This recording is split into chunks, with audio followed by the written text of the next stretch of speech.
নির্যাতন, 10,000 নেতাকর্মীর কোনো হদিসই পাওয়া যাচ্ছে না। মেরে মেরে বোধহয় লাশ গুম করে দিয়েছে। 3,200 পুলিশ, তাদের কোনো খবর নাই, মেরে লাশ গুম। সংখ্যালঘু সম্প্রদায়ের উপরে চরম অত্যাচার, নির্যাতন। সেখানে মন্দির ভেঙেছে, গির্জা ভেঙেছে, মন্দির পুড়িয়েছে, প্যাগোডা পুড়িয়েছে, দরগা শরীফগুলি, মাজার শরীফগুলি আগুন দিয়ে পুড়িয়েছে, সেগুলি ভেঙেছে, লুটপাট করেছে। সেই সাথে মসজিদ মাদ্রাসা ভেঙেছে। আজ গোপালগঞ্জে যে গণহত্যা এবং যেভাবে মানুষ হত্যা করেছে, এবং এই মানুষের শিশুদের লাশ গুম করে আজকে বাবা মা ভাই বোন যেভাবে তাদেরকে নির্যাতন করা হচ্ছে, এটা আমরা তীব্র ঘৃণা জানাই, প্রতিবাদ জানাই। দেশ চালাতে সম্পূর্ণভাবে ব্যর্থ।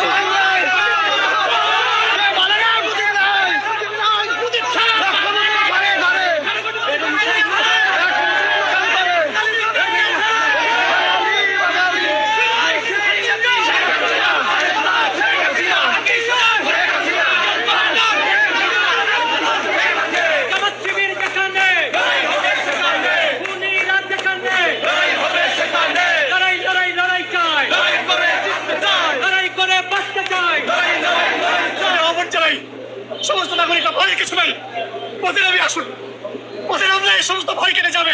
মোদিজির মতো ছায়ানটের মতো সংগঠনেরা কখনো কারো বিরুদ্ধে কথা বলে না, কখনো অস্ত্র ধরে না, কখনো ঘৃণা ছড়ায় না, এরা গাল গায়, এরা মানুষের কল্যাণের কথা বলে, এরা গায়ে তো গায়, কেন কেন গতি কামনা এরা করে না। এদের একটা আদর্শ আছে, মানুষের কল্যাণের আদর্শ, মুক্তিযুদ্ধের আদর্শ। আজকে এরা আক্রান্ত, মোদিজির বন্ধুরা আজকে আক্রান্ত। আজকে সারা দেশের মোদিজির বন্ধুরা আজকে সন্ত্রস্ত, আজকে নাগরিকরা সন্ত্রস্ত।